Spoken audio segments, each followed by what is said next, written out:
Buenos días, creo que estamos más o menos todos ya, no saben.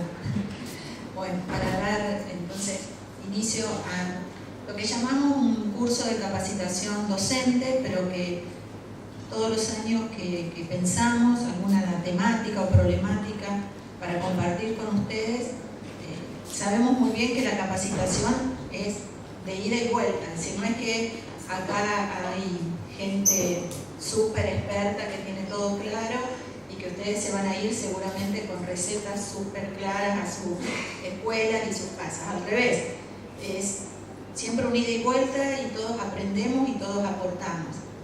Este año pensamos en el tema Nuevas Derechas en América Latina, diálogos y debates entre la historia, la sociología y la ciencia política, que ya comenzó ayer con el panel con los tres, podríamos decir, docentes, investigadores e intelectuales que Hugo presentó. Por las dudas vuelvo a nombrarlo. Hugo Ramos es profesor del Departamento de Historia y es experto en la temática, es doctor en ciencias, en relaciones internacionales, pero la formación de grado es de historia, así que su perspectiva jamás se abandona. Así que le pedimos colaboración a Hugo sobre un tema que, bueno, yo estoy en el área americana, pero más del siglo, digamos, desde la conquista hasta el siglo XIX, así que por ese lado no podríamos sumar otra miradita histórica, pero no tanta actualidad. Así que bueno, esa es un poco la propuesta. Como les decía, ya el panel abrió muchas cuestiones que hoy vamos a trabajar aquí. Primero Hugo va a comenzar con una exposición, después vamos a hacer como una encuesta en común sobre eso y después un pequeño trabajo para realizar aquí para que ustedes puedan como reflexionar, que no es lo mismo por ahí escribir unas pequeñas palabras. Yo les voy a pasar una lista donde están sus nombres para que ustedes firmen quienes están presentes para después entregarles el certificado. Bueno, así que los dejo ver con Hugo.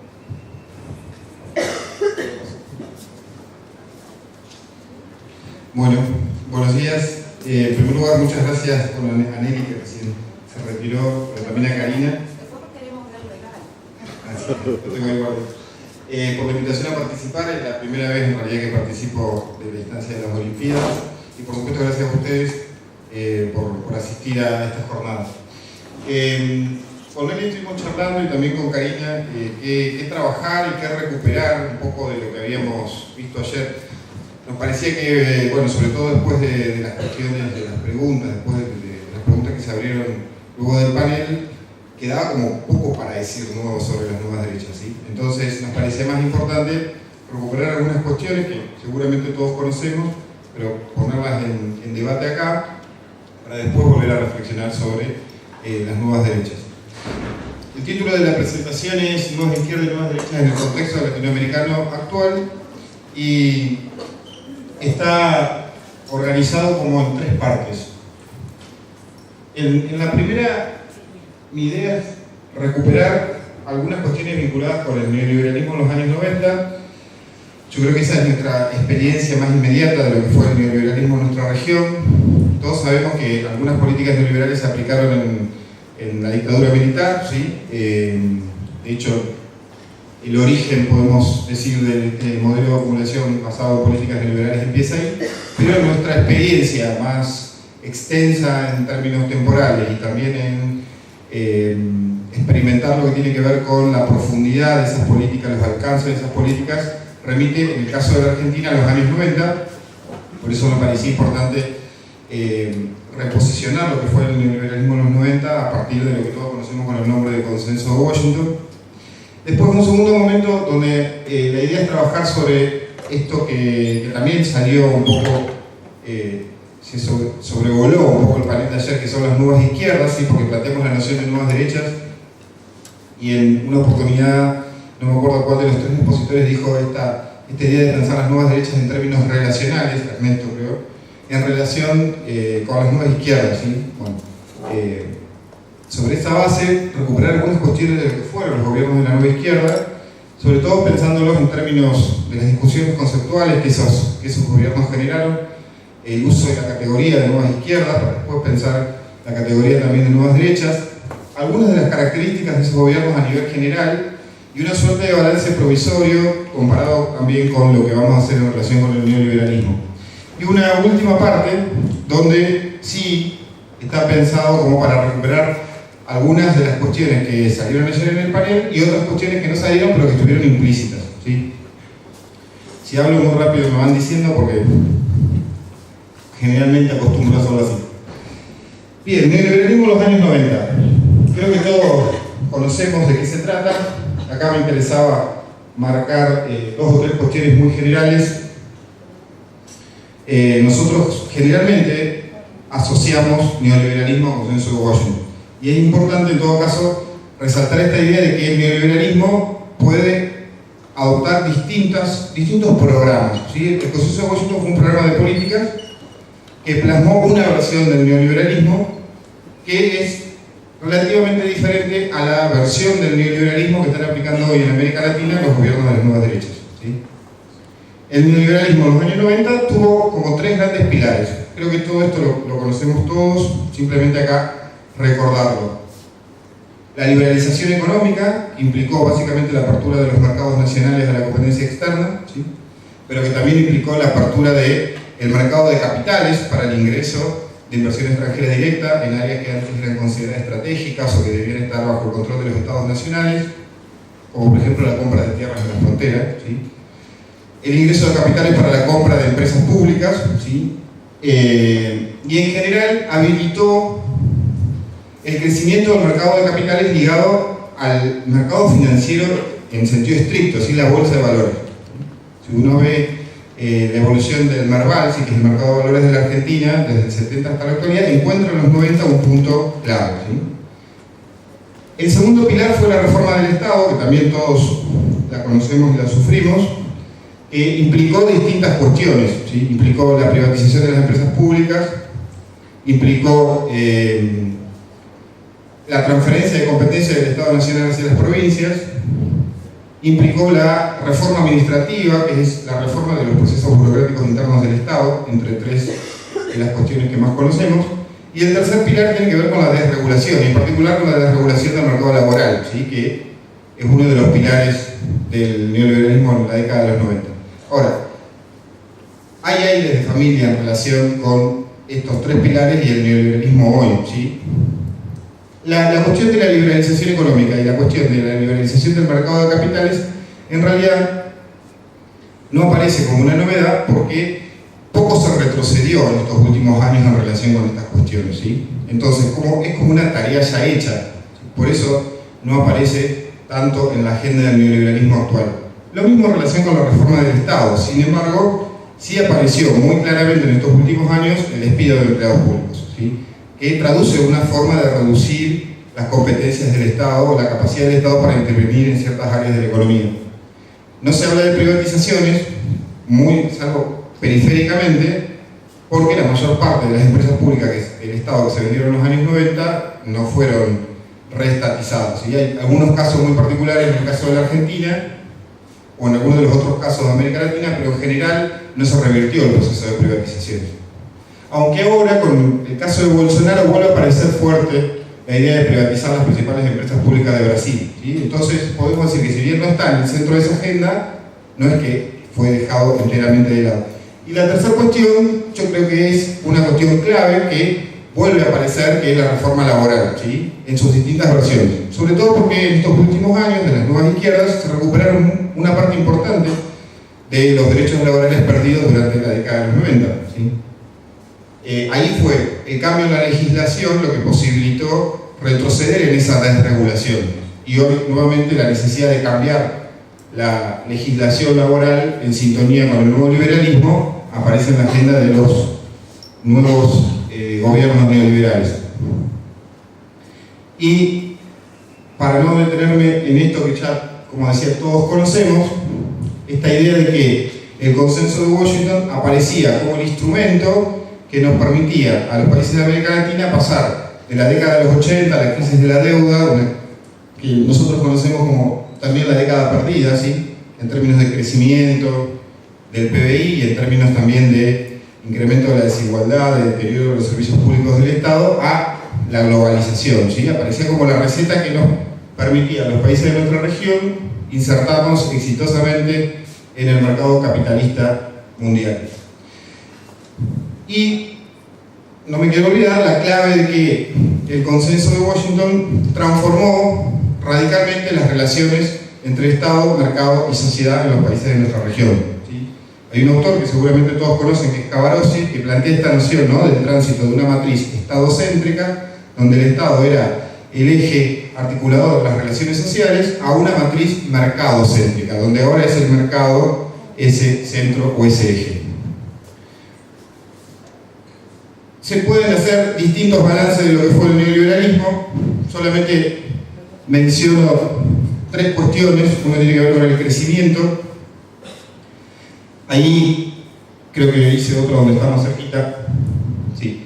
Se ve claramente que durante los años 90, esto es un promedio regional basado en datos del Banco Mundial, el crecimiento fue bajo, ¿sí?, fue superior a la década de los 80, ¿sí?, pero fue bajo y sobre todo fue errático, ¿sí?, con momentos de caída del PBI que básicamente tienen que ver con las crisis financieras internacionales que afectaron a los países de la región. La crisis del tequila en el 95 y después la crisis del sudeste asiático entre el 97 y el 98 y finalmente la crisis de principios del siglo XXI, que en la Argentina la conocemos más que bien, ¿sí? Esta es otra fuente, la CEPAL, ¿sí?, este organismo que está en Santiago de Chile, que depende de las Naciones Unidas y que es uno de los organismos regionales con una base estadística más rica en relación con nuestra región, que también comprueba exactamente lo mismo, esta cuestión de el ida y vuelta del crecimiento del PBI, la incapacidad en última instancia que ha tenido el neoliberalismo en relación con esto de asegurar un crecimiento sustentable, ¿sí? Y las palabras de un autor que también seguramente todos conocen, es Vilas, Carlos Vilas, que resume estos gráficos con la siguiente expresión: las tasas medias quinquenales del consenso de Washington han sido sistemáticamente inferiores a la del esquema desarrollista que lo precedió, y a esto debe agregarse el carácter errático de ese crecimiento, ¿sí?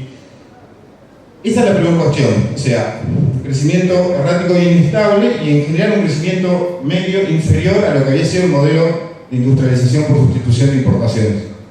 La segunda cuestión es la evolución de la pobreza y la indigencia desde el 80 hasta en este gráfico está hasta el 2014, pero ahora nos interesa la década de los 90. Si uno ve la década de los 90 en nuestra región, encuentra que en términos de porcentaje de población hubo un descenso de la población pobre en América Latina desde el 90 hasta el 2002, de cerca de 5 puntos porcentuales, del 48,4 al 43,8, y después se estabilizó ahí.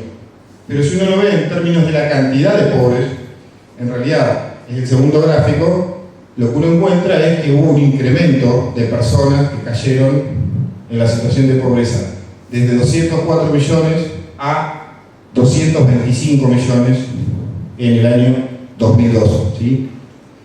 Entonces, crecimiento bajo e incremento del número de personas pobres e indigentes en nuestra región.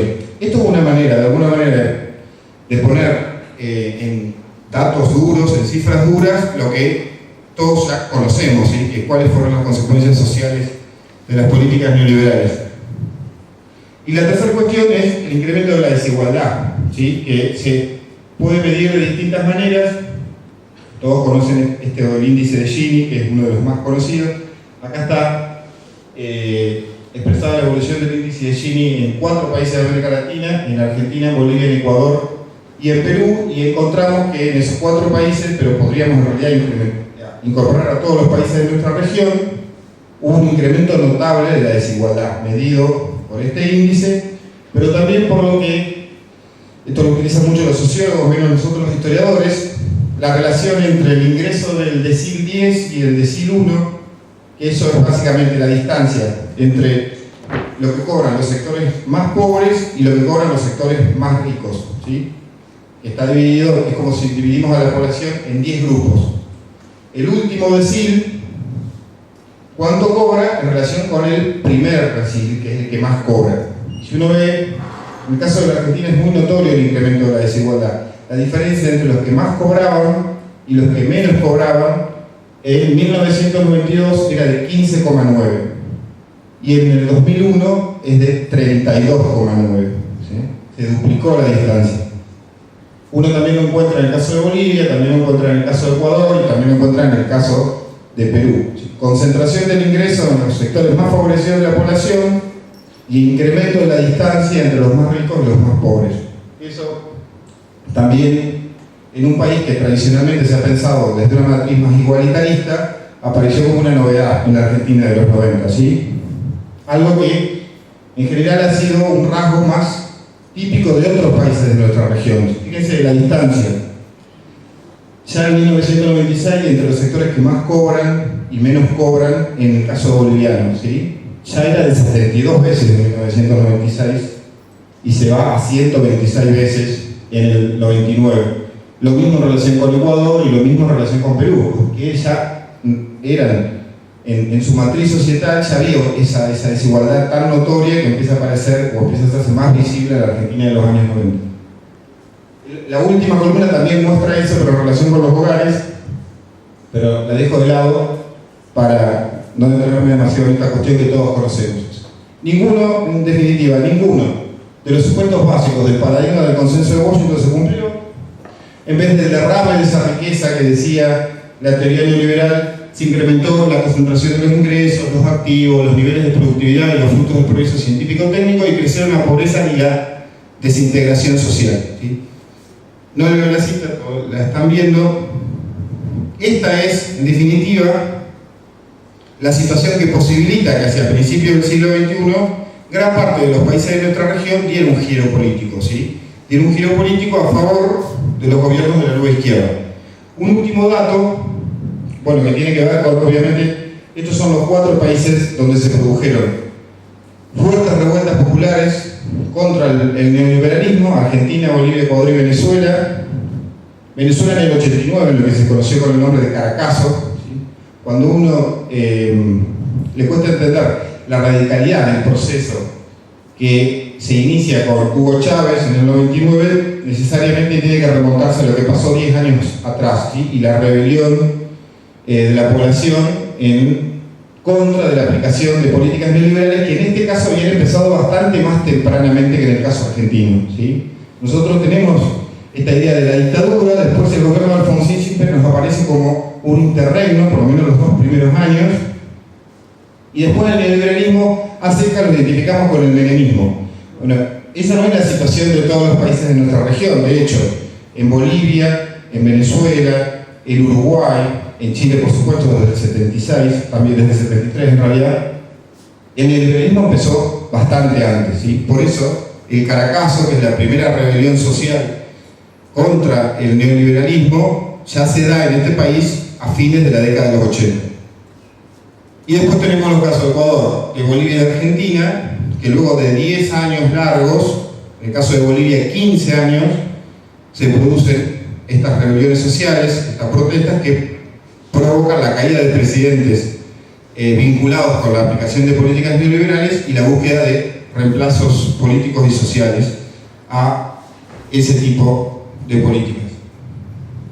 Este es un cuadro que muestra solamente que el neoliberalismo no fue patrimonio de ningún partido político en particular, sino que lo aplicaron los grandes partidos políticos históricos de todos los países de nuestra región, más allá de cuál haya sido su matriz identitaria original, ¿sí? Lo conocemos ahora en el caso de la Argentina, lo aplicó el Partido Justicialista, pero también lo aplicó la Unión Cívica Radical. Lo conocemos en el caso de Bolivia, que aplica políticas neoliberales nada más y nada menos que el partido que comanda la revolución social del 52, el MNR. Lo conocemos también en el caso de Uruguay, que lo aplican los partidos políticos tradicionales de este país, que es el caso del Partido Nacional y el Partido Colorado, y así en cada uno de los países de nuestra región. Esto es la mejor expresión de lo que todos conocemos con el nombre de pensamiento único, ¿sí? No importaba cuál era la orientación política original de esa organización partidaria, sino que una vez accedían al poder, aplicaban las mismas políticas, ¿sí? Parecía que no había alternativas, ¿sí? Por eso esta idea de del pensamiento único de matriz neoliberal. Es lo que uno puede pensar como un consenso político regional, ¿sí? Un consenso político que abarcó prácticamente a todas las élites políticas de nuestra región, con la excepción de las organizaciones más claramente identificadas con la izquierda, ¿sí? Digo esto por el caso del Frente Amplio, del PT, partidos muy importantes que no lograron acceder al poder en los años 90, pero que una vez que accedieron al poder intentaron aplicar otro tipo de políticas, lo que implica que ese consenso político no había alcanzado todas las organizaciones partidarias, sino que sobre todo las organizaciones de izquierda se habían mantenido al margen, más allá de que se habían moderado ideológicamente, ¿sí? Si uno ve el caso del Frente Amplio o el caso del PT, en los años 90, más allá de que han mantenido sus críticas al neoliberalismo, se fueron corriendo ideológicamente al centro.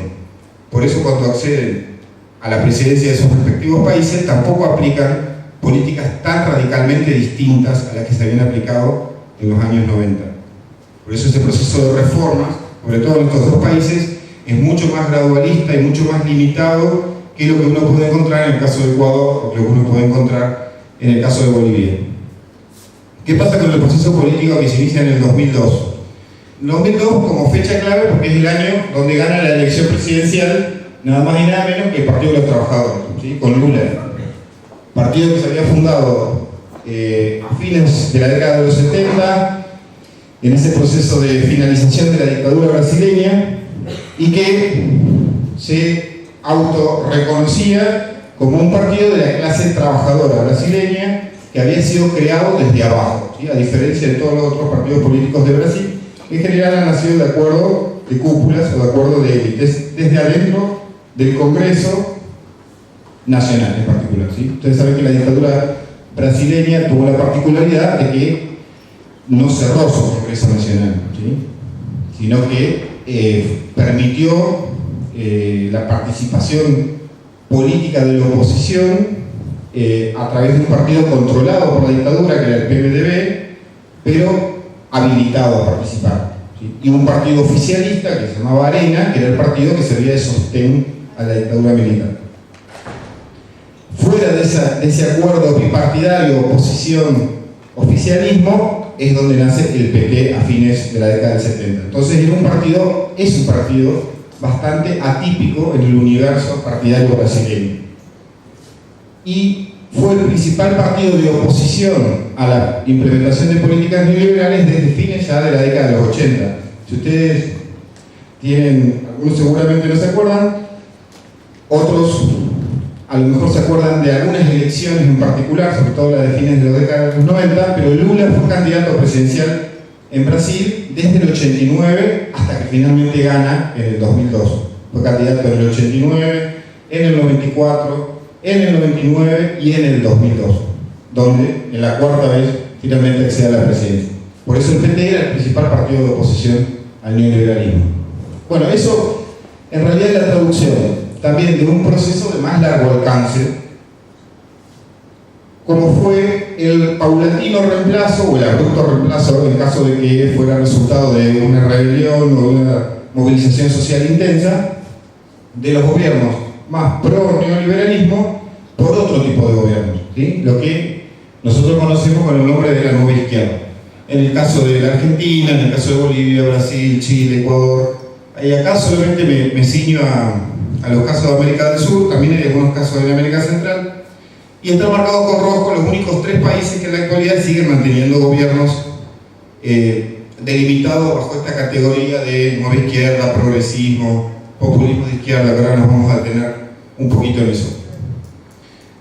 Un ciclo político común, ya vamos a ver por qué esta idea de ciclo político común, que se extendió cerca de 15 años, 12, 15 años, ¿sí?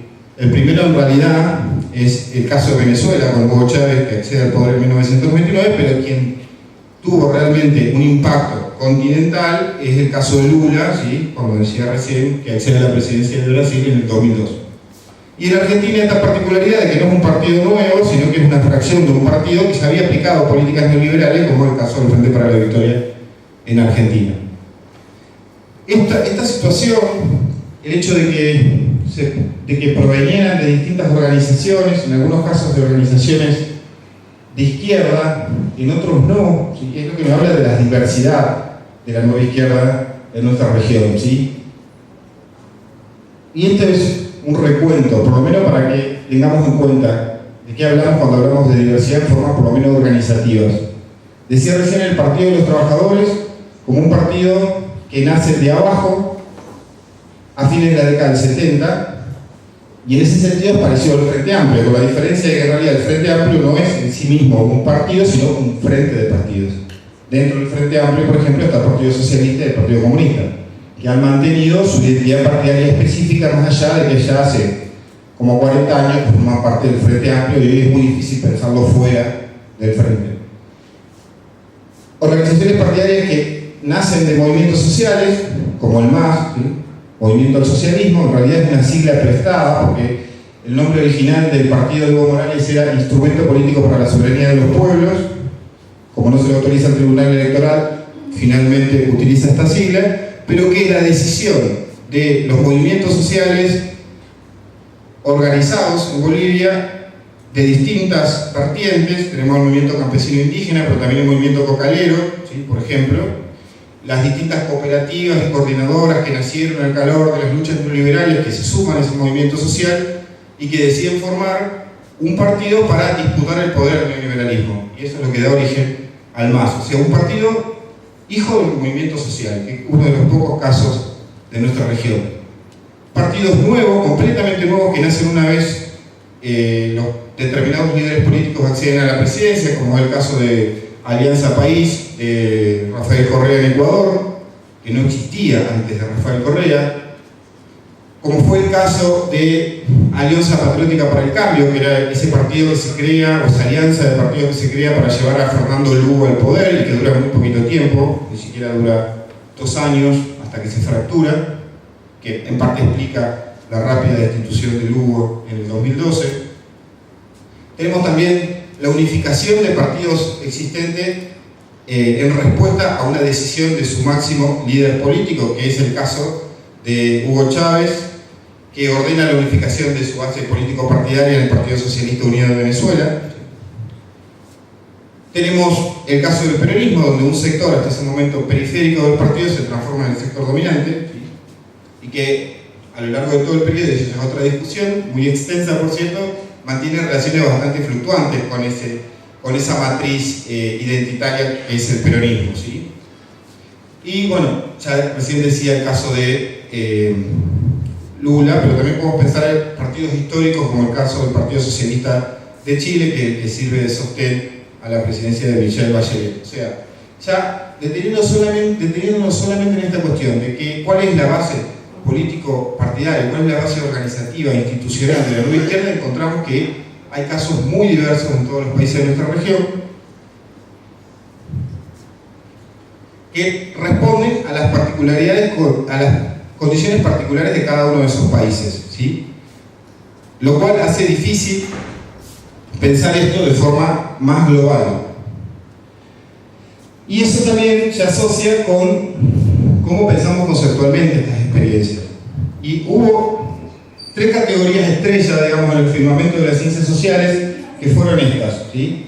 Populismo, progresismo y no de izquierda. Algo salió ayer en relación con la categoría de populismo.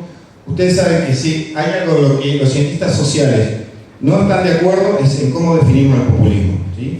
Es una categoría que se usa cotidianamente, aparte que usan los medios de comunicación, que usan los líderes políticos y que también usan los cientistas sociales, pero que nadie puede definir de una forma medianamente consensuada, ¿sí? Por eso la CLO dice, bueno, al final todo el mundo la usa, pero nadie sabe definirla. Entonces, en realidad, una categoría que sirve para describir cosas muy distintas y que no podemos tener ningún tipo de claridad, ¿sí? Para decir, a ver, qué cosas realmente estamos designando cuando hablamos de populismo.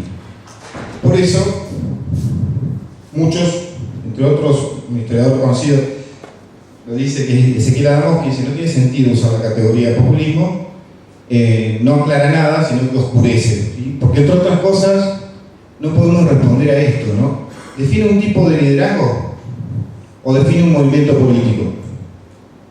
Cuando nosotros hablamos de populismo, por ejemplo, en el caso de Venezuela, ¿sí? Hugo Chávez es populista. ¿Cuál era el movimiento político que estaba atrás de Hugo Chávez?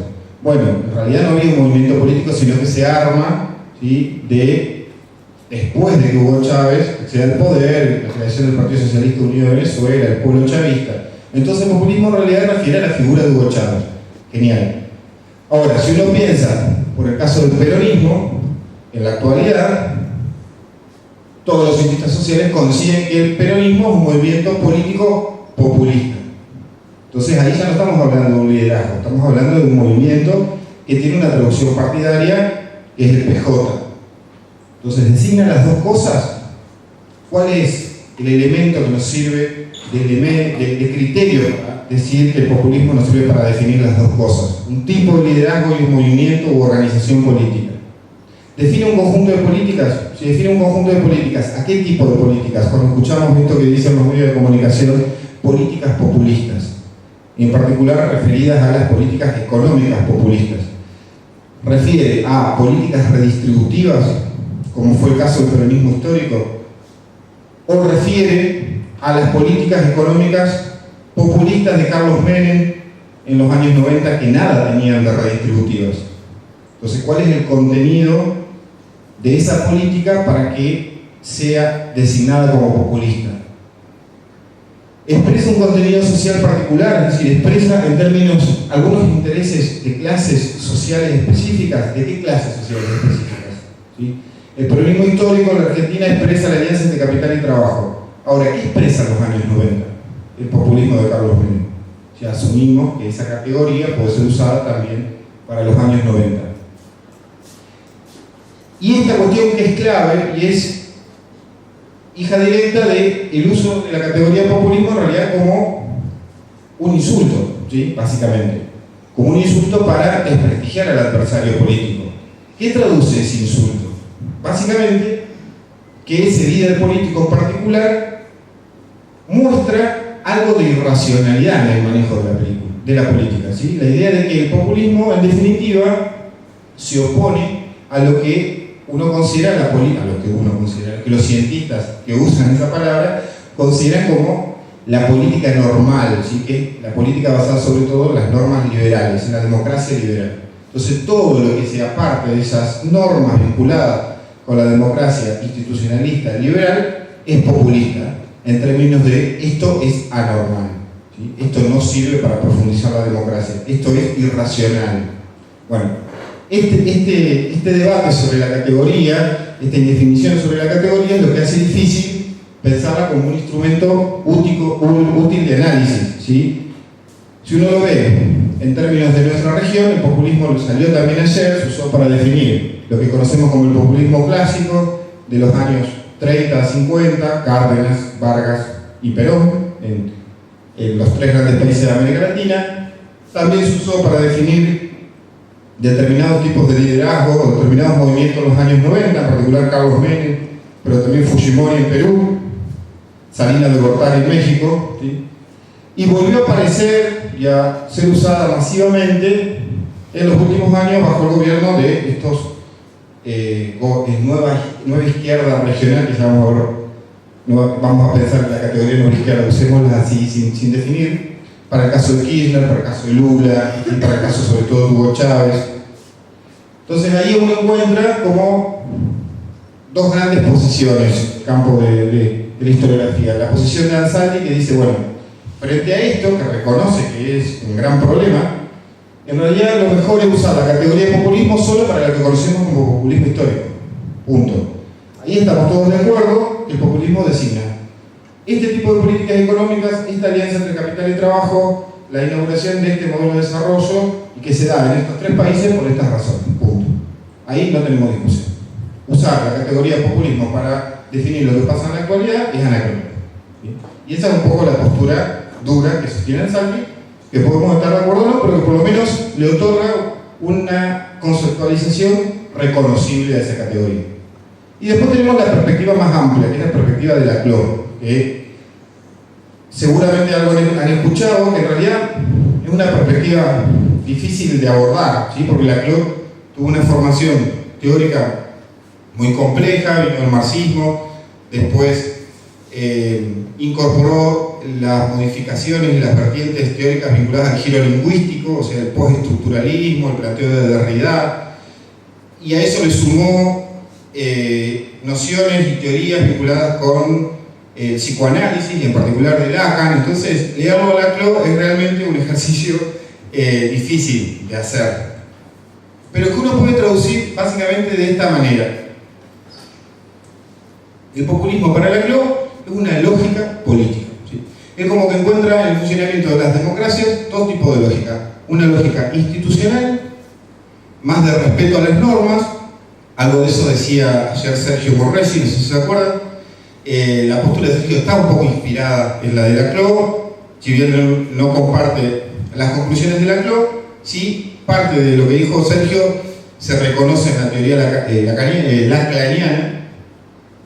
Entonces decía, por un lado tenemos una democracia institucionalista, de absorción de demandas y de respuestas a demandas sociales por los canales institucionales establecidos, y la traducción de eso sería la democracia liberal, ¿sí? La democracia liberal al estilo de la democracia norteamericana antes de Trump, o la democracia de los países europeos, como puede ser Inglaterra, como puede ser Francia, y enfrente tenemos a una democracia populista, ¿sí? Como un continuo.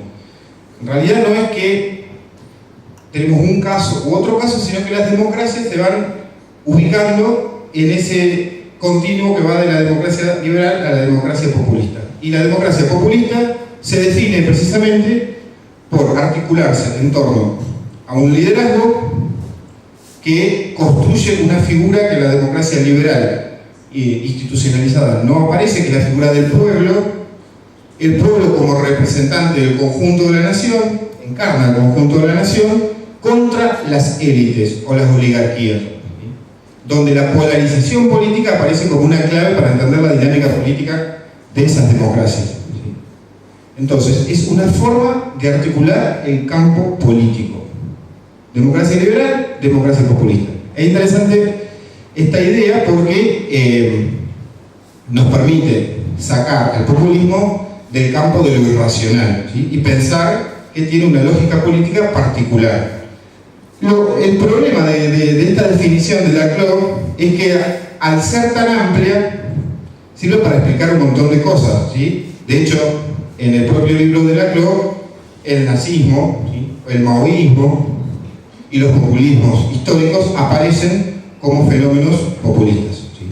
Y también hay otra cosa interesante para resaltar de esa perspectiva, y es que el populismo no tiene en sí mismo ningún contenido ideológico concreto. Puede adoptar distintas formas. Puede ser un populismo de izquierda, en función de la situación, de la coyuntura particular en que se desarrolla, pero también puede ser un populismo de derecha. En ese sentido, puede ser una herramienta útil para pensar lo que decía Sergio ayer de populismos de derecha y por qué populismos de derecha, ¿sí? Para mí es una categorización interesante, pero muy amplia, ¿sí? Nos sirve como panorama general, pero para explicar las experiencias históricas particulares a veces necesitamos herramientas heurísticas un poco más acotadas, ¿sí? Pero es interesante para conocer. Lo cierto es que esta indefinición en torno a la categoría de populismo hace difícil pensar las experiencias latinoamericanas recientes exclusivamente bajo esta noción. Quizás nos ponemos todos de acuerdo en que la situación venezolana y sobre todo Hugo Chávez es un líder populista, y lo que está pasando en Venezuela tiene que ver con el populismo. Ahora, ¿tiene que ver con lo que pasa en el Frente Amplio en Uruguay? ¿Tiene que ver con lo que pasa durante el gobierno de Bachelet en Chile? No, ¿sí? No responde ni siquiera a esta definición más amplia que da Laclau de populismo. Entonces, esta categoría de populismo quizás no sirve para explicar todas las experiencias políticas recientes de nuestra región. La otra categoría que apareció mucho es la categoría de progresismo, que todavía, de hecho, la seguimos usando, y progresismo aparece en clave de algo opuesto al conservadurismo, ¿sí?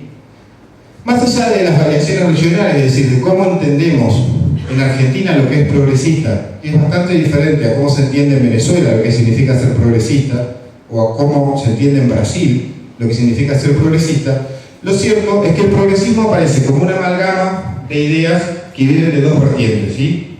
Una vinculada con lo que podemos decir la tradición política liberal, es decir, el respeto a las instituciones democráticas demoliberales, ¿sí? Sobre todo lo que tiene que ver con la división de poderes, por eso el republicanismo es un hijo directo del progresismo, y asociado a valores de izquierda, ¿sí? Valores de izquierda sobre todo en el campo moral, cultural.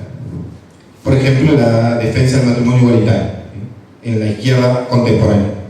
Ahora, si usamos esta categorización para pensar las experiencias políticas recientes, nos encontramos con una disyuntiva interesante, ¿sí? En términos de cualquiera de los dos elementos que usemos para pensar el progresismo o que componen el progresismo. Si pensamos en los valores de izquierda, nos encontramos con serias contradicciones, porque así como está el caso de la Argentina, ¿sí? Donde se sancionó la ley de matrimonio igualitario, en Argentina en ese periodo no se discutió la ley de despenalización del aborto. Si pensamos eso, en el caso por ejemplo de Ecuador, Rafael Correa es un líder político que será de izquierda, pero que es profundamente conservador en términos de valores. Está en contra de lo que él llama ideología de género, está en contra de la despenalización del aborto y está en contra de cualquier tipo de valor que atente contra lo que es su matriz de valores principal, que es la matriz católica, y la matriz católica conservadora.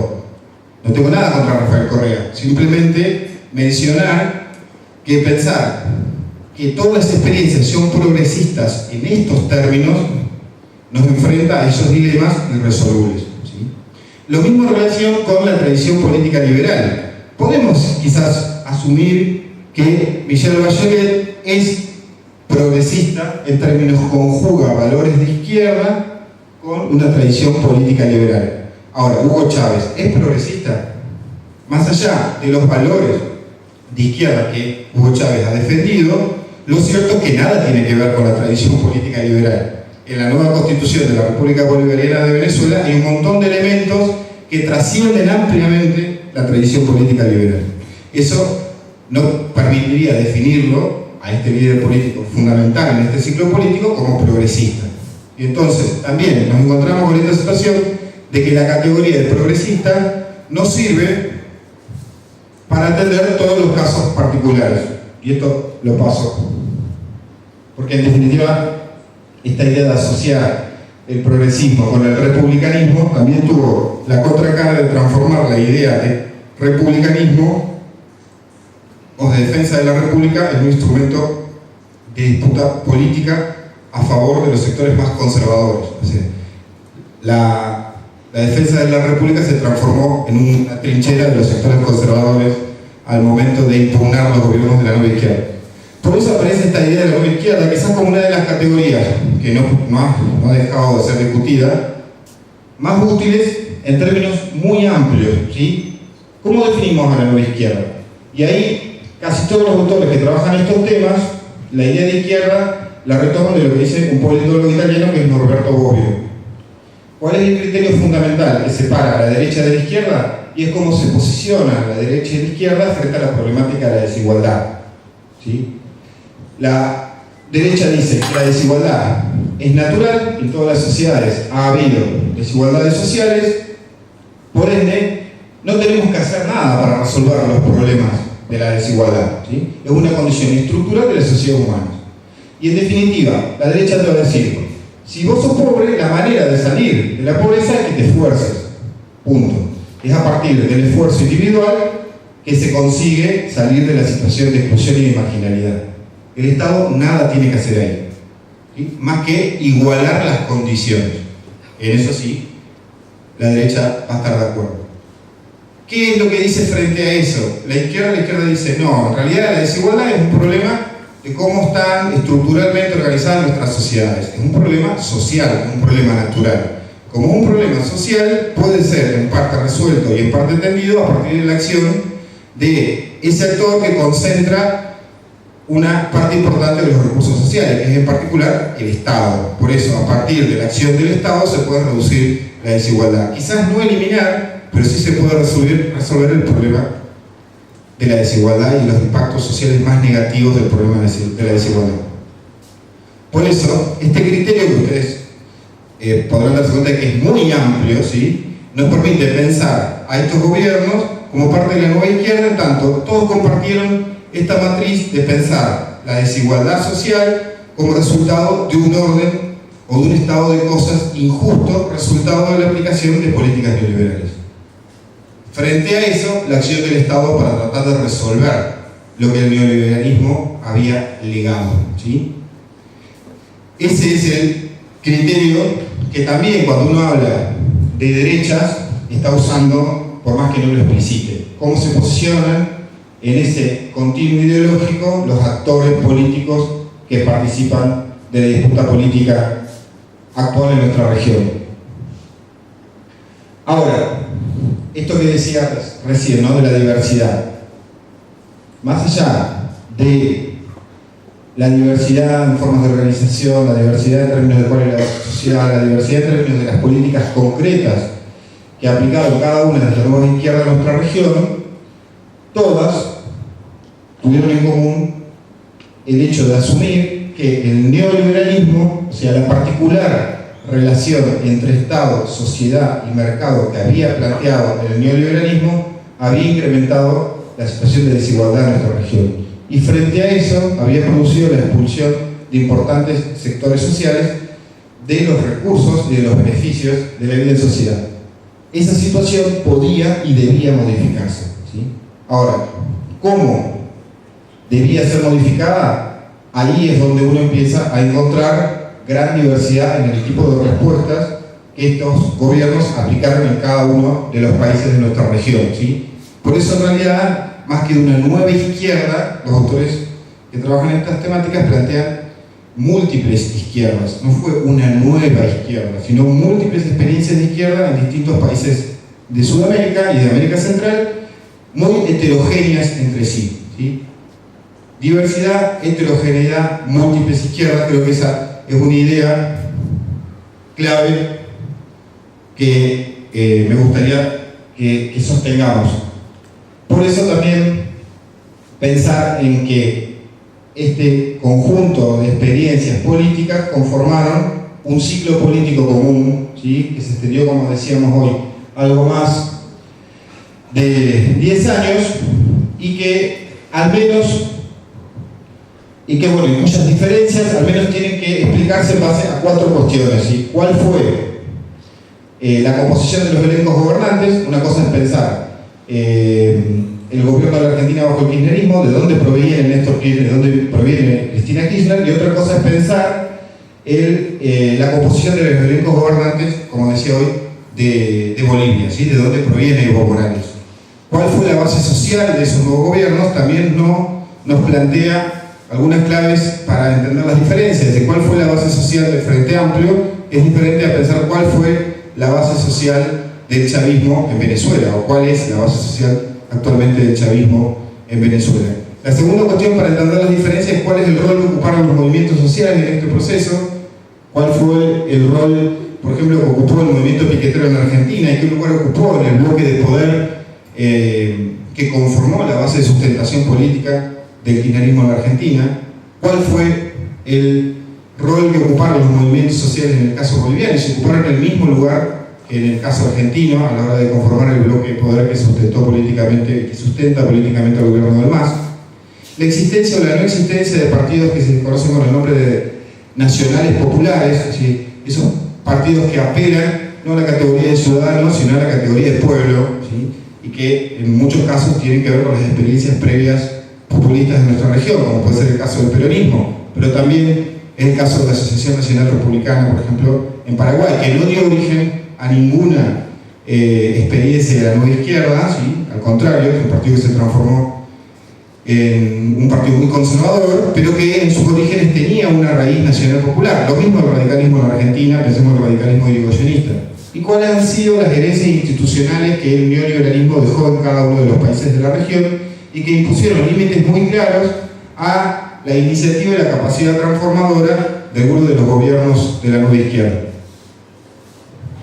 No quiero extenderme demasiado con todo. Bueno, entonces sí puedo. Bueno, ¿qué tuvieron en común los gobiernos? Así como uno puede pensar las diferencias o qué cosas nos ayudan a entender las diferencias entre cada uno de los gobiernos, ¿qué tuvieron en común? Más allá de esta posición de pensar en la desigualdad como consecuencia de una situación estructural que tiene que ver con la aplicación de políticas neoliberales y que podría ser resuelta. Hay 5 elementos que me parece que tenemos que considerar, que van más allá de la diversidad. Uno, obviamente, la oposición explícita a lo que fueron las reformas neoliberales en los años 90, todo eso lo sabemos. La segunda cuestión, que me parece más importante todavía, es recuperar el Estado, algo que en realidad ya había empezado antes de los gobiernos de la izquierda. Si ustedes leen el documento que emite el Banco Mundial en 1999, ya ahí aparece el Estado como un actor clave en términos de que es el único actor con la capacidad potencial de atajar los efectos disruptivos que estaba teniendo el neoliberalismo en nuestra región. Entonces, en ese sentido, la recuperación del Estado, más allá de la pertenencia ideológica, también encuentra un contexto regional e internacional favorable a eso, ¿no? La recuperación discursiva y práctica del Estado en términos de su intervención en la vida económica y social. Por eso vemos que a lo largo de todos estos años se reposiciona la política pública como un elemento esencial a la hora de pensar el funcionamiento de los mercados capitalistas. Esta cuestión de volver atrás en lo que tiene que ver con la legislación laboral, o dicho de otra manera, recuperar muchos de los derechos que se habían perdido durante los años 90, volver atrás aunque sea parcialmente con algunas de las privatizaciones, pensemos en el caso de YPF en Argentina, o pensemos en el caso de Aerolíneas Argentinas, pero también hubo otros casos en nuestra región, saliendo del caso del chavismo, que en realidad en un momento se planteó explícitamente trascender el marco capitalista con la creación del socialismo del siglo XXI.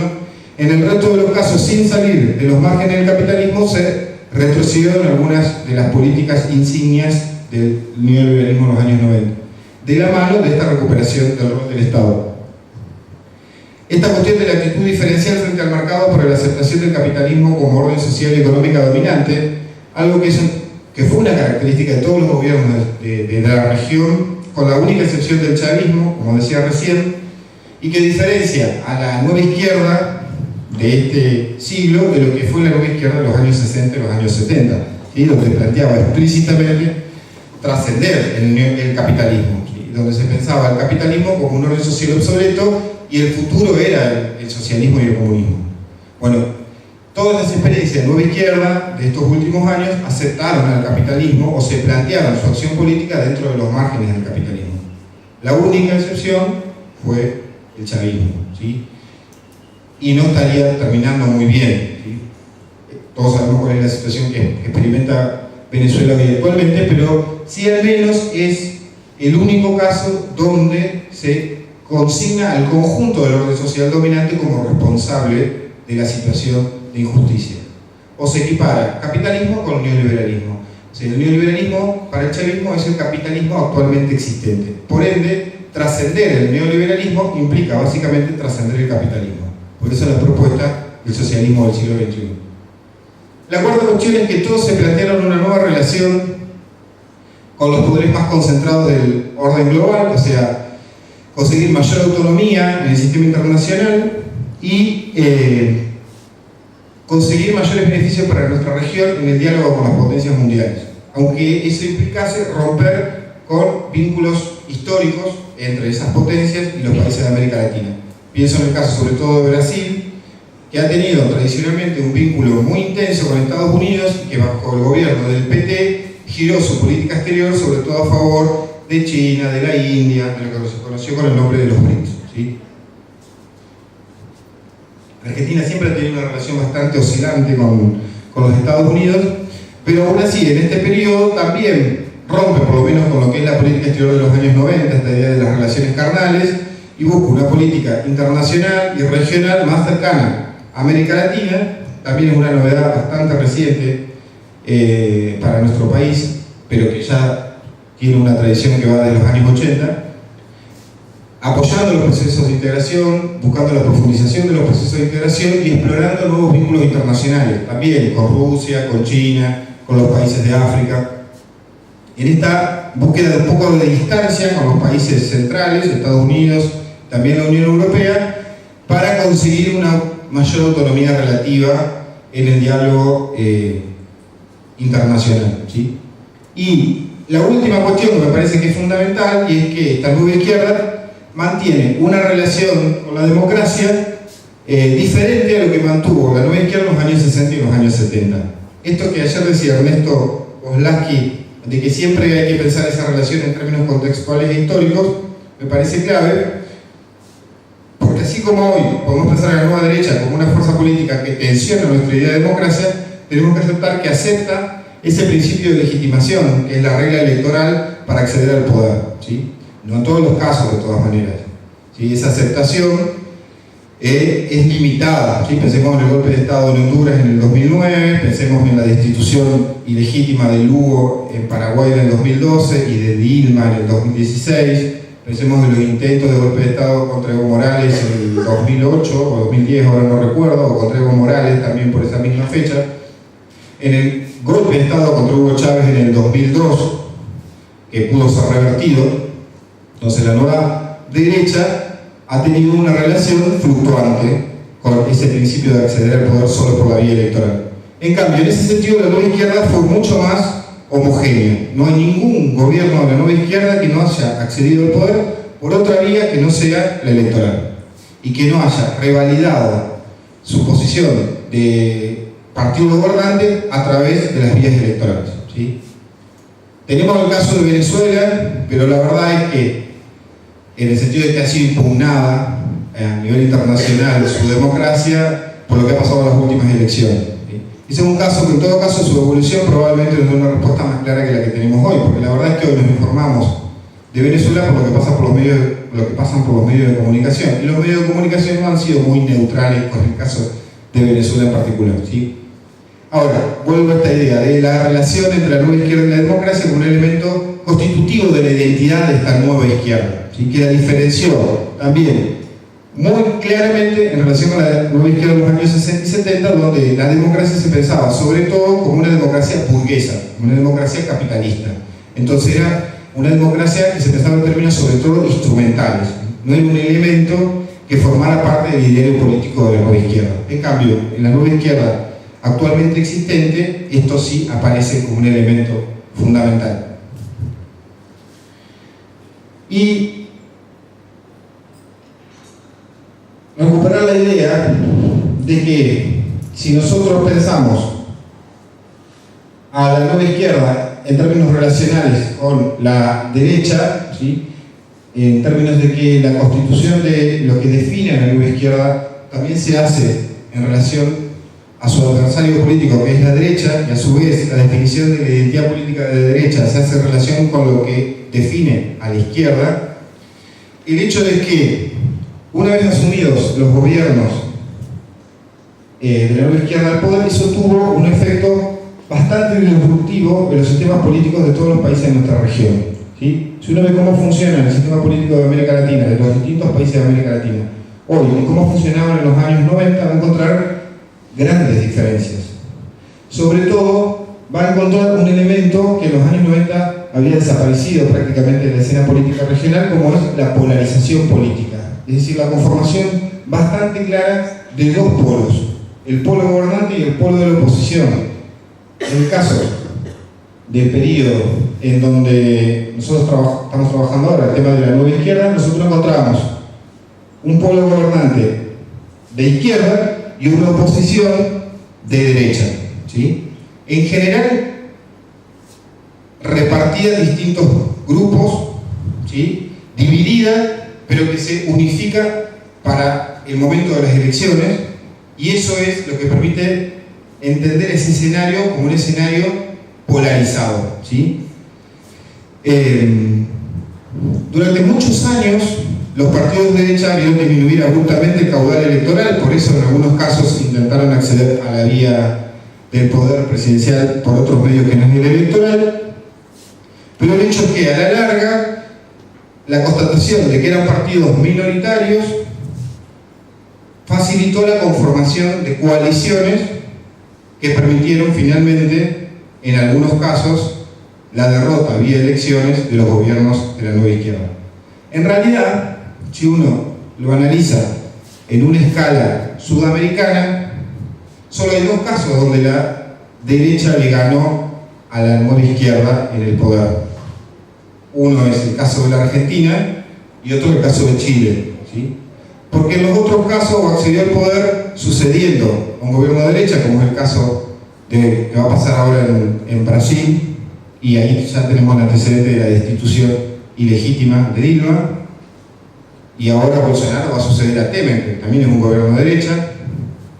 Tenemos el caso de Rafael Correa en Ecuador, o sea, en realidad el que gana la elección en Ecuador es Lenín Moreno, que es la figura que forma parte de la coalición presidencial de Rafael Correa. Lo que pasa es que una vez asumido el poder, Lenín Moreno da un giro, ¿sí?, más a favor del neoliberalismo y abandona a su padrino político y provoca una ruptura en el partido gobernante y cruza la vereda, podemos decir, hoy está en el polo opuesto. Y en el caso de Bolivia, en el caso de Ecuador, en el caso de Venezuela, la nueva izquierda todavía sigue gobernando. Y nos queda también el caso de Paraguay, donde precisamente la destitución de los gobiernos de la nueva izquierda no fue mediante elecciones, sino que fue mediante un golpe parlamentario contra Fernando Lugo. Pero en estos dos casos, en el caso de Argentina y en el caso de Chile, la derecha logró conformar coaliciones que finalmente provocaron la derrota de los gobiernos de la nueva izquierda. Ahora, este escenario de polarización política uno lo puede ver en los distintos países a lo largo de los años. Está el caso de Bolivia, ¿no? El MAS 2005, 2009, 2014, el MAS Evo Morales ha ganado las elecciones presidenciales con números realmente abrumadores, más del 60% en los tres casos, mientras que la derecha ha desarrollado distintas experiencias de coalición y en todas ha salido derrotada, ¿sí? Podemos, Convergencia Nacional, Unión Democrática. También lo podemos ver en el caso de Venezuela, ¿sí?, con el Movimiento Socialista Unido de Venezuela, que ha visto disminuir su caudal electoral, pero todavía le ha alcanzado para ganar la elección presidencial de 2014, acá no están los datos de la última elección, mientras que la oposición ha ensayado también distintas alianzas electorales y en todas salió derrotada. Proyecto Venezuela, Causa Radical, Al Nuevo Tiempo, Unión Democrática. El caso de Ecuador, donde en realidad el partido que representaba la nueva derecha salió derrotada en las últimas elecciones, que es Creo, ¿sí? Y vemos también la conformación de distintas alianzas a lo largo de los años que no pudieron vencer al gobierno basado en la Alianza País. O vemos el caso también de Brasil, que es la excepción que confirma la regla. En realidad, en Brasil ya desde fines de los años 90 hay un gran partido de derecha que actúa como balance al gobierno de izquierda del PT, que es el PSDB, ¿sí? El PSDB representaba la nueva derecha brasileña.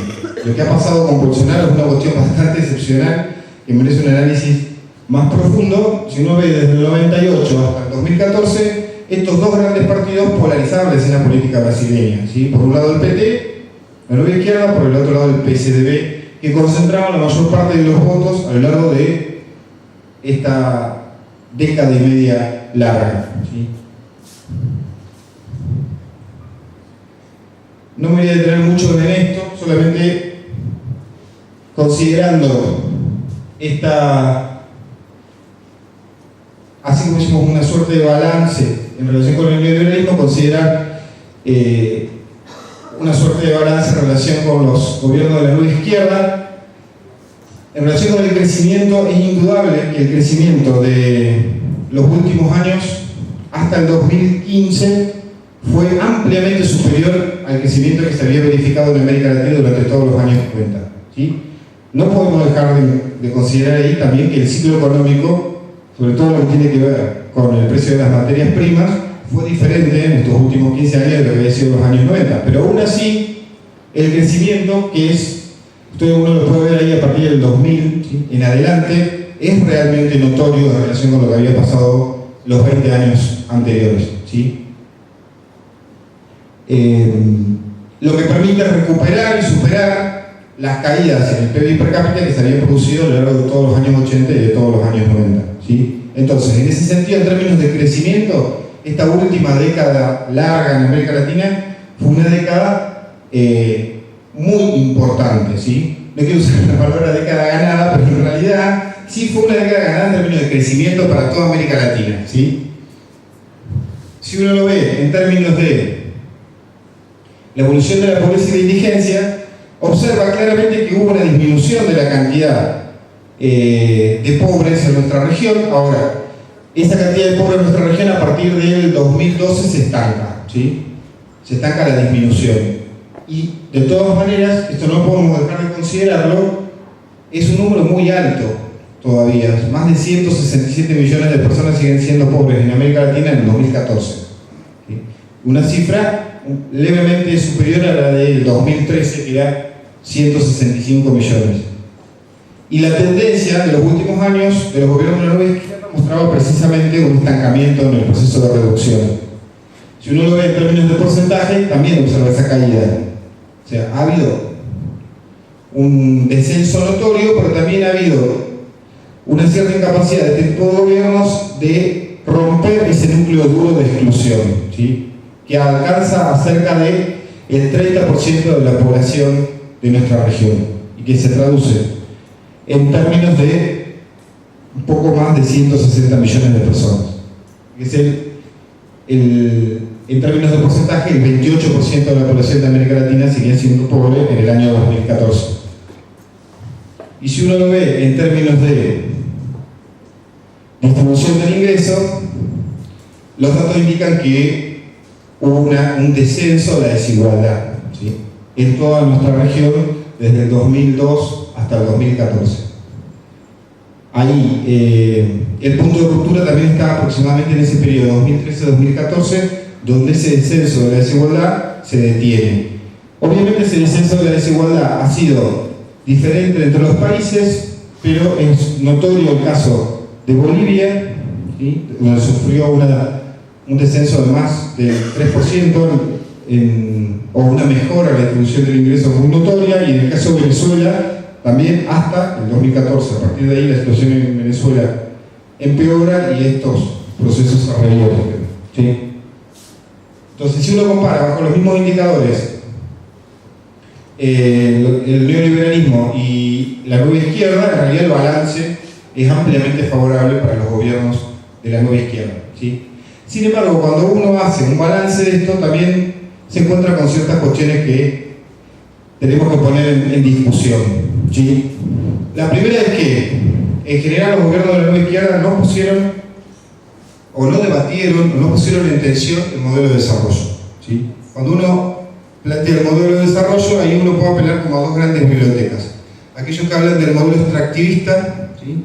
Y que hacen hincapié sobre todo en la exportación de materias primas vinculadas con la minoría, pero también con los agronegocios, en el caso de la Argentina sobre todo la soja. Y los autores que hablan del extractivismo, del neoextractivismo, dicen, bueno, la nueva izquierda en realidad sustentó gran parte de sus políticas disruptivas con lo que era el neoliberalismo, sosteniendo este modelo. Y es cierto, ¿sí? No hubo ningún intento serio por modificar la matriz productiva de los países de nuestra región. Y uno, si no, puede agarrar la otra biblioteca que dice, en realidad, los gobiernos de la nueva izquierda no solo pueden ser pensados en términos de modelos productivos que alentaron el extractivismo, sino que también puede ser pensado en términos de modelos económicos que no pusieron en tensión al neoliberalismo, ¿sí? Revirtieron parte de sus consecuencias sociales, pero no rompieron con la lógica de financiarización de nuestras economías. No cortaron con la fuga de capitales, ¿sí? Por ejemplo. No cambiaron la regulación de los mercados financieros.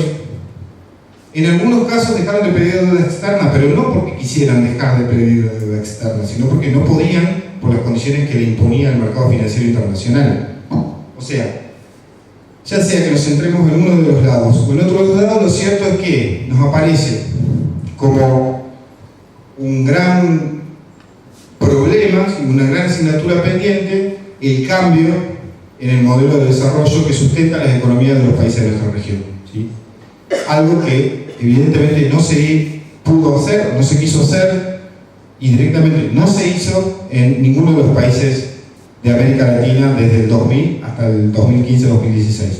Quizá el único que lo intenta hacer es el gobierno de Hugo Chávez en Venezuela. La segunda cuestión es que, indudablemente, el fin del ciclo alcista de las materias primas puso en tensión las políticas económicas de los países gobernados por la nueva izquierda. No es casualidad que las derrotas se produjeran en este momento, ¿sí? Cuando gran parte de las políticas sociales y gran parte del proceso transformador que necesita ser financiado encuentra límites claros porque desciende la cantidad de divisas que ingresan por las exportaciones. Cuando vuelve a aparecer lo que nosotros conocemos con el nombre de restricción externa, ¿sí? Y eso es un proceso en parte consecuencia de la crisis financiera internacional del 2008-2009, pero también en parte consecuencia de la incapacidad de buscar alternativas al modelo de desarrollo, ¿sí? Que expone nuevamente a los países de América Latina ante una situación de vulnerabilidad porque cambia el contexto internacional. La tercera cuestión lo mencionaba recién, en ninguno de los casos se pudo romper con lo que uno puede entender en el núcleo duro de la exclusión y de la pobreza. Indudablemente se mejoró la situación social de amplia mayoría de población, pero hay un porcentaje que en Argentina claramente es del 30%, pero que en América Latina alcanza cifras muy similares de población que no es que solamente haya perdido el trabajo, o no es que solamente sea pobre, sino que está literalmente excluida, ¿sí? La exclusión es distinta en ese sentido de la marginación temporal por situaciones laborales. Cuando se está excluido, se está fuera del sistema, ¿sí? Y ahí los gobiernos de la nueva izquierda fallaron en la búsqueda de herramientas que permitan la inclusión de sectores sociales que ya están fuera del sistema desde hace más de 20 años. No depende de una herramienta, sino en todo caso depende de un conjunto de herramientas que permita paulatinamente reintegrar los beneficios de la vida en sociedad de amplios sectores que han quedado excluidos de todo ese tipo de beneficios. 30% de la población en el caso de la Argentina. La cuarta cuestión es el problema de la sucesión. Ninguno de los gobiernos de nuestra región supo trascender liderazgos personales particulares para lograr que ese proyecto político encarnado en esa persona X particular continuara bajo el liderazgo de otra persona. Nunca es fácil, obviamente, hacer, digamos, en parte resignar el poder, porque elegir tu sucesor implica resignar el poder que vos tenías hasta ese momento a favor de otra persona. Tampoco es fácil que el carisma que determinados líderes políticos tenían sea depositado en otras personas, pero lo cierto es que tampoco parece haber habido iniciativas serias de transformar proyectos políticos individuales en proyectos políticos colectivos, ¿sí? Y aún en los casos en donde eso parecía más cercano, como es el caso del movimiento socialismo en Bolivia, también ahí encontramos una dificultad muy seria en buscar un liderazgo, o en encontrar, mejor dicho, un liderazgo alternativo al de Evo Morales, ¿sí? Por eso Evo Morales también va a ser el candidato del presidente a la presidencia por parte del MAS en las elecciones del año que viene, ¿sí? Por cuarta vez. Eso tiene un límite muy claro, que es la desaparición física de esa persona, como le pasó a Venezuela con el caso de Hugo Chávez, ¿sí? Ni siquiera los partidos más institucionalizados, como es el caso del Frente Amplio, han podido sortear esa dificultad. Fíjense que el primer presidente del Frente Amplio en Uruguay fue Tabaré Vázquez, después fue el Pepe Mujica y ahora es otra vez Tabaré Vázquez. Entonces, ni siquiera la izquierda uruguaya, un partido que también tiene más de 30 años, pues se fundó en el 71, ha sabido renovar su dirigencia política para que ese proyecto político construido a lo largo de más de 40 años trascienda la figura de un par de líderes políticos en particular. La quinta cuestión salió ayer, que me parece interesante mencionar, y es la incapacidad que ha tenido la nueva izquierda para incorporar a su agenda y dar una respuesta convincente al problema de la inseguridad, ¿sí? Un problema que hoy está al tope de la agenda política de todos los países de nuestra región. Es cierto esto que uno tiene que diferenciar entre la percepción y la magnitud del problema real. Pero la disputa política, ¿sí?, más allá de cuál sea la magnitud de ese problema, tiene que haber una respuesta política, ¿sí? Y la izquierda ha tenido serios inconvenientes en elaborar una propuesta política convincente para los sectores sociales más perjudicados por el problema de la inseguridad, ¿sí?, que en general también son los sectores populares. La derecha en ese sentido tiene menos inconvenientes, porque siempre baja la línea de la mano dura y no tiene ningún problema en decir que la resolución al problema de la inseguridad es la mano dura. Más policía, bajar la ley de imputabilidad para el caso de los menores, etcétera, etcétera, endurecer las penas. En cambio, a la izquierda le cuesta elaborar una propuesta alternativa a la mano dura, y en ocasiones ha aplicado políticas de mano dura, sin decirlo, pero ha aplicado políticas de mano dura. Le cuesta buscar una alternativa igual de convincente, que no pase por la represión, ¿sí?, porque atenta contra su propia identidad y su propia concepción de cómo funciona la sociedad. Y la última cuestión que me parece importante para considerar es esto que también salió ayer, que es el acceso al consumo de amplios sectores de la población y cómo categorizamos a esas personas que accedieron a consumos que antes no accedían, ¿sí? La discusión en Brasil en torno a la noción de clases medias y no en torno a la noción de trabajador, por ejemplo, ¿sí? Y cómo ligás ese acceso al consumo con determinadas políticas aplicadas por parte del Estado, y cómo ese acceso al consumo puede, en definitiva, ser dado de baja, ¿sí?, volver para atrás si cambian las políticas del Estado, que no es un derecho adquirido, ¿sí?, sino que obedece a cómo está orientada la economía en una coyuntura particular. Que es, o sea, un problema que en realidad es complejo de resolver, que ha generado amplísimos debates dentro del campo de la izquierda y que se reduce en última instancia a lo que apareció acá en la Argentina con el nombre de la batalla cultural. Es decir, ¿cómo haces para transformar ese sujeto que accede al consumo en algo más que un consumidor? ¿Sí? En algo más que un beneficiario de los bienes que distribuye el mercado. Bueno, y estas cuestiones que indudablemente se relacionan con el hoy, ¿sí?, con lo que está pasando en este momento en América Latina, nos permite preguntarnos esto. Estamos hoy frente al fin del ciclo político común definido por los gobiernos de la nueva izquierda. Bueno, yo creo que en el panel de ayer salió claramente la respuesta a ese interrogante. Hoy tenemos 5 casos muy claros donde gobierna la derecha, la nueva derecha: el caso de la Argentina, el caso de Brasil, el caso de Chile, el caso de Colombia y el caso de Perú, a lo que se puede sumar obviamente el caso de Paraguay, y otro país, 2 países donde las fuerzas de derecha son muy fuertes, como es el caso de Venezuela o como es el caso de Uruguay, donde probablemente el Frente Amplio pierda la próxima elección. Dije de derecha, de izquierda. Tenemos entonces que el mapa político de América Latina, en un corto periodo de tiempo y de una forma bastante imprevista, como lo decía también ayer Ernesto Kozlowski, está cambiando de color, ¿sí? Y eso es lo que nos invita a pensar sobre las características de esas nuevas derechas. Muchas de esas cosas salieron ayer.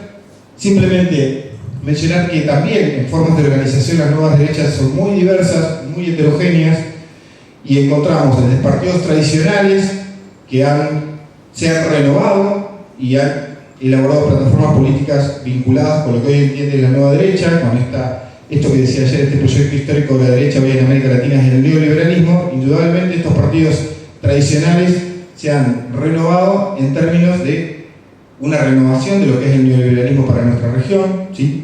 El PMDB es un caso claro. El PMDB es el partido que sirve de sustento político al gobierno de Temer, y no era un partido neoliberal en los años 80, ¿sí? El primer presidente brasileño, José Sarney, es del PMDB, y el PMDB en ese contexto no era un partido neoliberal. Sin embargo, hoy indudablemente lo es, ¿sí?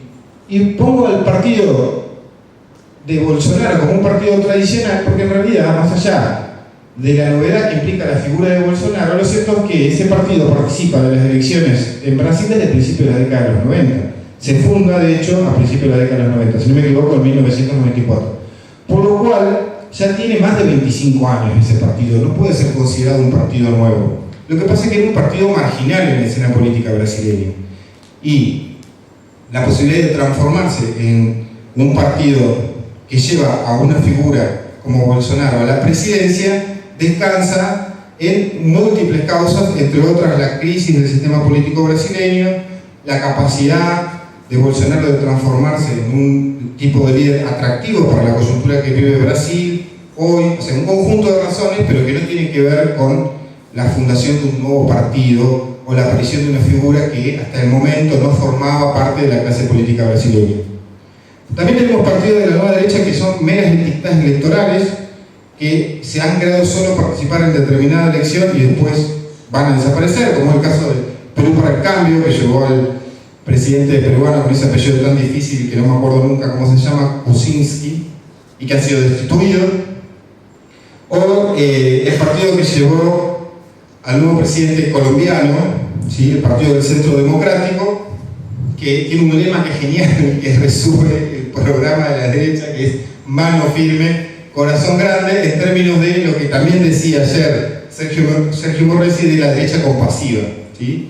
Ahí está, en esta idea de corazón grande. Hay otra frase muy común que se dice de distintas maneras en los partidos de derecha en nuestra región, que es, en el caso de la Argentina, aparece como haciendo lo que hay que hacer, ¿sí? Que es una frase profundamente autoritaria en realidad, ¿sí? Porque el partido, en este caso el liderazgo político particular, decide lo que hay que hacer, no lo consulta. Nosotros decidimos lo que hay que hacer y lo hacemos, o haciendo lo que hay que hacer, así es la frase. Bueno, y coaliciones electorales novedosas en la política argentina, como el caso de Cambiemos, o Chile Vamos, que es en realidad el nombre de una coalición que ya tiene larga data, pero que este nombre en particular es bastante novedoso. Entonces nosotros encontramos, así como encontramos en las nuevas izquierdas una amplia diversidad y heterogeneidad, también lo encontramos en el caso de las nuevas derechas. Y con esto cierro, porque me imagino que ya están bastante aburridos de escucharme, la idea de que la izquierda indudablemente dejó un espacio político vacío, ¿sí? Que es lo que permitió la reinvención de la derecha. Y que esa reinvención descansa al menos en 4 cuestiones que nosotros tenemos que tener en cuenta. La primera es que la derecha supo transformar en un capital político la idea de consenso, ¿sí? Esta idea de la constitución de identidades. La izquierda que restituye la matriz conflictiva como un elemento constitutivo de la democracia, es decir, hay que disputar políticamente para obtener, para conseguir determinados derechos, para reducir la desigualdad, hay que generar la disputa en el espacio político público. Y la derecha, frente a eso, que se para y dice, en realidad la democracia también se puede basar en el consenso, ¿sí? Podemos debatir, podemos dialogar, podemos ponernos de acuerdo y dejar de pelearnos, porque la pelea en realidad no lleva a ningún lado, ¿sí? Y ahí no estoy sentando oposición, sino estoy diciendo lo que dice la derecha y lo que dice la izquierda. Y eso se transformó en un elemento constitutivo de la identidad de la derecha hoy, en un elemento diferenciador en relación con la identidad de izquierda, y un elemento indudablemente exitoso en términos electorales, ¿sí? La idea de el consenso y el diálogo como matriz constitutiva de la democracia latinoamericana, en oposición a lo conflictivo de la izquierda. La segunda cuestión es que la derecha evitó y evita plantear la disputa política en términos ideológicos y se centra en el concepto de gestión, ¿sí? Nuevamente, frente a este discurso político de la izquierda, de que en definitiva todo depende de cómo vemos el mundo, ¿sí? Lo que dice la derecha es no, en realidad no importa cómo veas el mundo vos, sino que lo que importa es cómo gestionamos. Y ustedes están gestionando muy mal, porque ustedes son muy corruptos. La idea de la corrupción ahí aparece un elemento clave.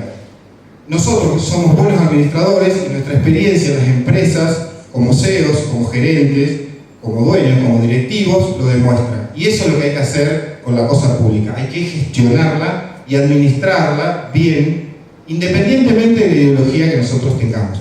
Porque para hacer la política que la gente quiere, lo que importa es cómo gestionamos, no lo que decimos. Bueno, este posicionamiento de derecha en relación con lo ideológico es un elemento que electoralmente le ha resultado muy provechoso. Ya hablamos del caso de la corrupción, de la seguridad. El caso de la corrupción es un elemento muy interesante para pensar, porque la corrupción siempre aparece en relación con los gobiernos de la nueva izquierda y no se tematiza en relación con los gobiernos de derecha. O sea, siempre la corrupción parece asociada con el ciclo político que se está cerrando y no parece asociada con experiencias políticas previas, no parece asociada con los negociados de las grandes empresas y el Estado. Muchas de esas grandes empresas han provisto parte de sus cuadros a los equipos gobernantes actualmente en los países gobernados bajo la nueva derecha. Entonces la corrupción parece ser, en definitiva, un problema solo de la izquierda, cuando en realidad es un problema, podemos decir, estructural, ¿sí?, que trasciende ampliamente los márgenes delimitados por un gobierno, más allá de cuál sea el signo político de ese gobierno. Y indudablemente en los gobiernos de derecha hay muchísima corrupción, tanta corrupción como ha habido en los gobiernos de la nueva izquierda. Sin embargo, la derecha ha tenido la capacidad de instalar la corrupción solo como un problema de la izquierda, ¿sí? Y la cuarta cuestión tiene que ver con lo que también salió ayer, la idea de que el cambio que implicaba abandonar o derrotar electoralmente al gobierno de la nueva izquierda se iba a hacer en un marco de continuidad, ¿sí? No vas a perder lo que ya tenés, sino de lo que se trata precisamente de mejorar aquello que se hizo mal, ¿sí? Y eso, la idea de cambio también es una palabra. La palabra cambio siempre aparece en todos los eslogans de los partidos de la nueva derecha en toda América Latina, no solamente en la Argentina. Y ahí es interesante pensar el cambio, porque en general nosotros pensamos el cambio siempre en un sentido progresivo, ¿sí? Cuando en realidad nosotros que somos cientistas sociales todos sabemos que el cambio también puede ser negativo, ¿sí? Pero en general la idea de cambio está asociada socialmente a algo positivo, y la apropiación de esa palabra por parte de la nueva derecha fue un elemento fundamental para explicar las victorias electorales. Con eso cierro. Me quedo con esta idea que también salió bastante ayer de cuáles son las bases sociales de una derecha triunfante en las urnas, que creo que es algo que tenemos que seguir pensando, sobre todo en términos de que esta derecha gobernante ha sabido conseguir sus votos de forma transversal, ¿sí? Sectores, obviamente, las clases altas que tradicionalmente han votado a la derecha, parte importante de los sectores medios que también tradicionalmente han votado a la derecha, pero lo que tampoco es una novedad, pero quizás lo importante es la magnitud de ese fenómeno, que sectores de las clases populares han votado masivamente a la derecha. Entonces creo que eso es un elemento que necesita ser problematizado, ¿sí? Sobre todo en términos de el futuro de la democracia en América Latina.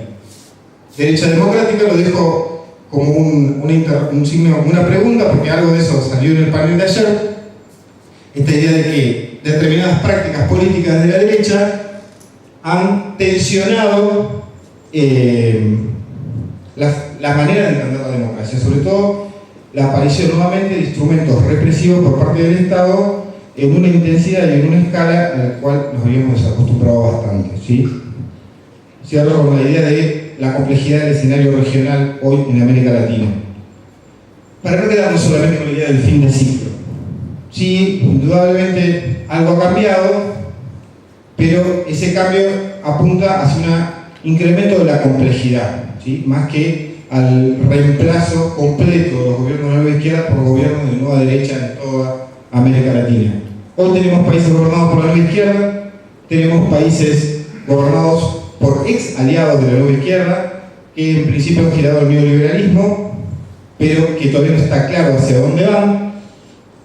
Tenemos países gobernados por fuerzas políticas de la derecha, de la nueva derecha, fuerzas políticas que gobiernan, como el caso de Chile, derechas consolidadas, ya de larga tradición, y tenemos fuerzas políticas tradicionales gobernando en países como en el caso de Paraguay, la Asociación Nacional Republicana, un partido que se fundó a finales del siglo XIX, o sea, que no hay ninguna novedad en términos del escenario político de ese país. O sea, la complejidad me parece que es el elemento fundamental para pensar hoy nuestra región. Bueno, y con eso cierro.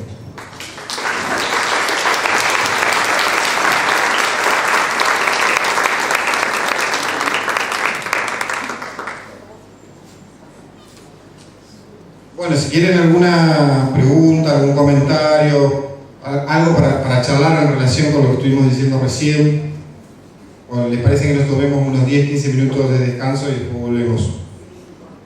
¿Descanso? Votamos por el descanso, bueno, 10-15 minutos de descanso y después volvemos y retomamos. Gracias.